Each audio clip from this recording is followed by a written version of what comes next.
المشاهدون الأكارم، طبتم وطابت أوقاتكم أينما كنتم بكل خير. نشرة الأخبار نقدمها لكم من الفضائية الإريترية، نستهلها كالعادة بالعناوين. إصابة 4 مواطنين بفيروس كورونا اليوم.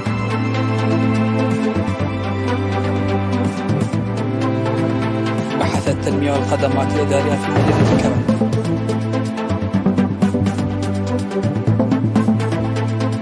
جهود مردة لمكافحة الأمراض غير المعدية في الإقليم الأوسط.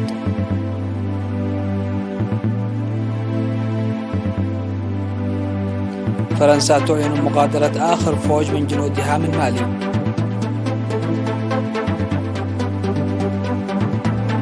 الصين تفرض عقوبات على مسؤولين التايوانيين لدعمهم استقلال تايوان. وأمريكا وكوريا الجنوبية واليابان تجري تدريبات دفاعية صاروخية.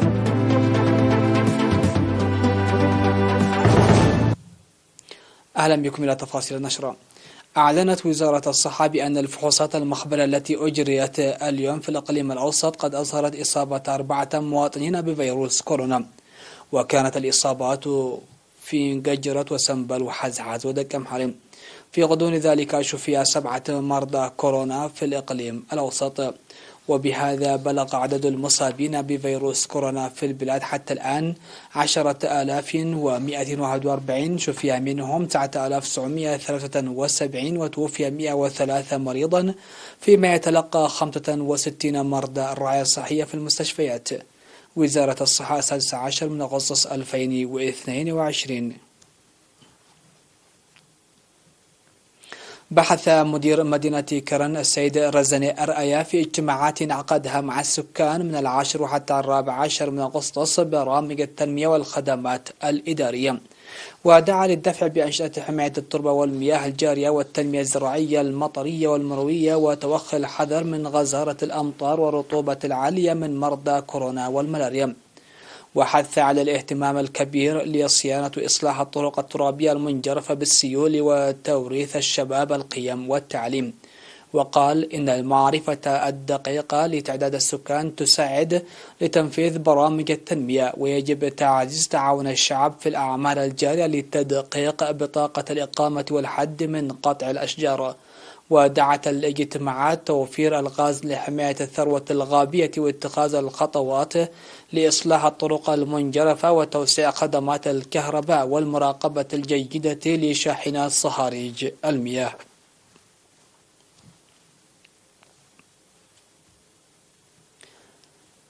عقد أعضاء مجلس إقليم شمال البحر الأحمر اجتماعا مع سكان ضاحيات قلعلو وبدا وعدايتو في مديرية قلعلو بشأن قرارات وتوصيات اجتماع المجلس. وتم التوضيح في الاجتماع تمكين 35 ألف طفل من الانضمام إلى التعليم، من جملة 73 ألف طفل في عمر الدراسة لم يجلسوا على مقاعد التعليم في 10 مديريات الإقليم. ووجهت الدعوة لإدارات الضواحي للعمل بقوة لجلوس الأطفال المتبقين على مقاعد الدراسة في العام الدراسي 2022-2023. وأوصى الاجتماع لإيجاد حل لمشكلة مياه بدا ودهلك وأفعبته ومناطق أخرى، ورفع الإيرادات الرياضية وعدم التأخير في دفع فواتير الكهرباء واتخاذ خطوات تصحيحية لانتهاكات الأراضي. وشاد مدير مديرية قلعلو السيد محمود إبراهيم بأنشطة حماية التربة وحفظ المياه والبرامج التنموية الأخرى التي يقوم بها السكان دون انتظار الآليات، داعيا لتعزيز دور إدارات الضواحي لتنفيذ قرارات وتوصيات المجلس. وطالب الاجتماع لحل مشكلة المياه والمواصلات والحصول على الدعم الآلي في البرامج التنموية الكبيرة. أفاد مكتب وزارة الصحة في الإقليم الأوسط تنفيذ أنشطة مرضية لمتابعة الأمراض غير المعدية وخاصة السكري وضغط الدم. وأوضح منسق متابعة الأمراض غير المعدية في المكتب الممرض تولد برهاني تقديم خدمات مرضية إلى جانب متابعة مرض الضغط الدم العالي وأمراض العيون والأذن والأنف والحنجرة والأسنان والربو والسرطان، مشيرا إلى ارتفاع المراجعين الجدد من المرضى بنسبة 11% مقارنة مع نفس الفترة من العام الماضي. وذكر تأهيل المؤسسات الصحية في الإقليم الأوسط بالمعدات اللازمة لترقية الخدمات المقدمة وتقديم التدريب لمكافحة وعلاج الأمراض غير المعدية. وأشار إلى وجود 16432 مرضى ضغط الدم والسكري المسجلين في الإقليم، ويقدم لهم الدواء مجانا، وتجري لهم الفحوصات الدورية للعيون والأسنان والكوليسترول وغيره. ودعا المواطنين لتناول الغذاء السليم والنشاط الحركي الرياضي وتجنب المشروبات الكحولية والمكيفات وإجراء الفحوصات الدورية. عقد سيمينارات لطلاب المشاركين في الحملة التنموية في مديريتي أغردات وبارنت حول الصحة وقوانين المرور وتنظيم الشباب وغيره.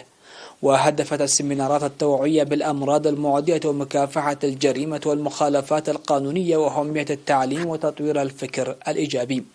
وأكد الطلاب إلى أهمية السيمينارات التوعوية التي تنتظم إلى جانب أنشطة التنمية التي يقومون بها. ويعمل الطلاب المشاركون في حملة التنمية بمختلف مناطق البلاد في أنشطة حماية التربة وحفظ المياه والتشجير والتوثيق وصيانة الأثاثات المدرسية والسلامة المرورية وغيرها.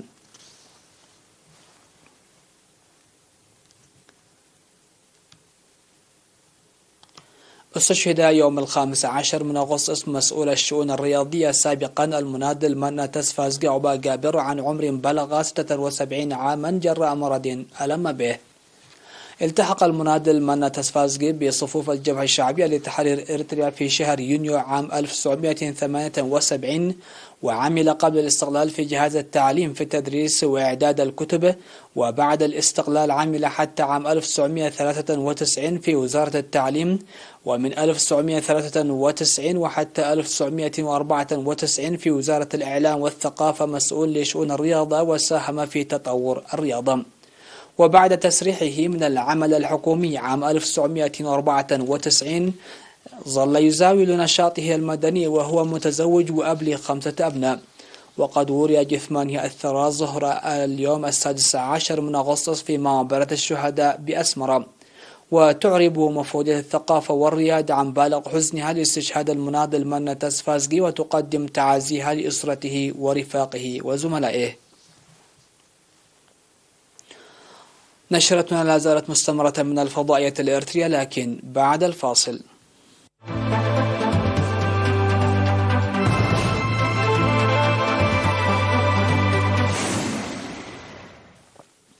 أهلا بكم. على الصعيد العالمي، استكملت القوات المسلحة الفرنسية انسحابها من مالي بعد 6 أشهر من إعلان الرئيس إيمانويل ماكرون خطته لسحب قواته بعد توترات مع المجلس العسكري الحاكم في مالي. وعبرت آخر كتيبة من الجنود الفرنسيين من قوة بارخان الأراضي المالية إلى النيجر المجاورة وفقا للجيش الفرنسي. وكان الجنود مقيمين في غاو في شمال مالي.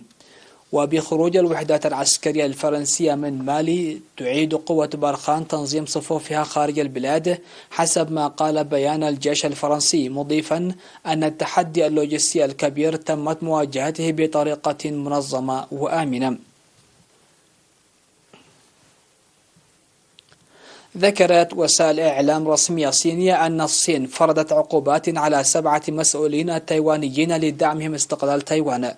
وتأتي العقوبات بعد زيارة رئيسة مجلس النواب الأمريكي نانسي بيلوسي لتايوان في وقت سابق من الشهر الحالي، في خطوة قالت الصين إنها أرسلت إشارة خاطئة إلى القوى المؤيدة لاستقلال الجزيرة. وترفض تايوان التي تتمتع بحكم ذاتي ديمقراطي مزاعم الصين بالسيادة عليها.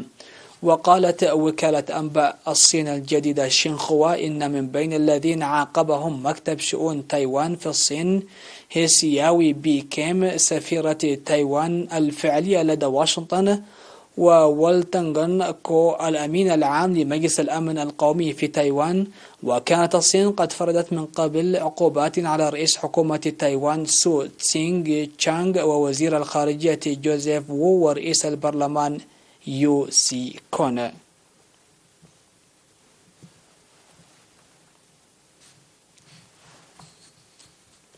قالت وزارة الدفاع الأمريكية أن الولايات المتحدة وكوريا الجنوبية واليابان شاركت في تدريب على التحذير من الصواريخ والبحث عن الصواريخ البالستية وتعقمها قبالة الساحل هاواي الأسبوع الماضي.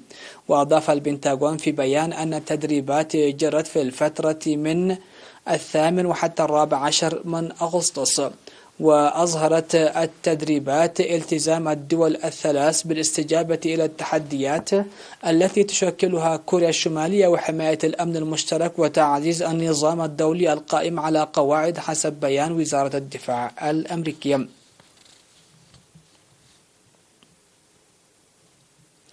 تعهد رئيس الوزراء الهندي ناريندرا مودي بالعمل بجد لتحويل بلاده إلى دولة متقدمة بحلول عام 2047. وقال مودي في خطابه بمناسبة الذكرى 75 لاستقلال الهند عن الحكم البريطاني إن نظرة العالم للهند بدأت تتغير والعالم يتطلع إليها للمساعدة في حل القضايا العالمية.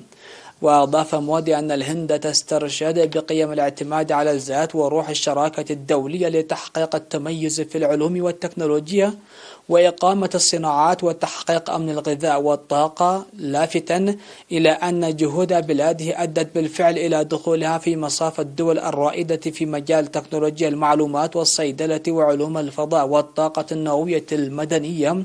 ودعا مودي في خطابه إلى وحدة الشعب للمضي قدما وتعهد بمحاربة الفساد والمحسوبية في سياسات البلاد.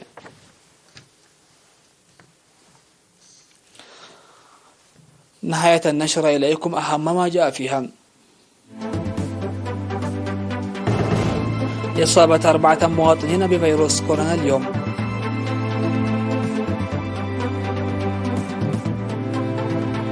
بحث التنمية والخدمات الإدارية في مدينة كيرن.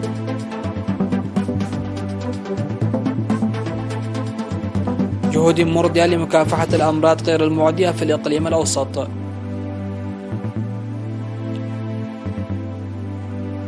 فرنسا تعلن مغادرة آخر فوج من جنودها من مالي.